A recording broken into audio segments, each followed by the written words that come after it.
প্রশ্নে বলা আছে 0, 1, 2 এবং 3 দ্বারা গঠিত 4 অঙ্কের বৃহত্তম ও ক্ষুদ্রতম সংখ্যার যোগফল কত?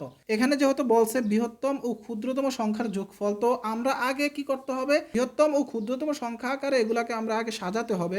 আমরা আগে যদি বৃহত্তম আকারে সাজাই তাহলে 3 থেকে সিরিয়ালে আসতে হবে। 3, 2, 1, 0 এটা হলো বৃহত্তম আকারে। যদি ক্ষুদ্রতম আকারে সাজাতে বলে এখানে একটি শূন্য আছে প্রথমে। যদি কোনো সংখ্যার প্রথমে শূন্য থাকে তাহলে তো সেটা 3 অঙ্কের হয়ে যাবে, এটা 4 অঙ্কের হবে না। আমাদেরকে প্রশ্নে বলছে 4 অঙ্কের। প্রথমত 1 নিয়ে আসবেন, পরে 0 নিয়ে যাবেন। 1, এরপরে 0, এরপরে 2, এরপরে 3। এইবার আপনারা ক্ষুদ্রতম সংখ্যা সাজাতে পারলেন। তো 3210 এর সাথে 1023 যোগ করলে অটোমেটিক কত হবে? আমরা বুঝতে পারবো যে 4233 হবে। এভাবে আপনারা খুব সহজে যোগফল নির্ণয় করতে পারবেন। আবার এই যে সংখ্যাটা আছে, সংখ্যাটা থেকে যখন এটা মাইনাস করবেন তখন তো বিয়োগফল অটোমেটিক চলে আসবে। বিয়োগফল কত হবে অবশ্যই কমেন্টে জানিয়ে দেবেন।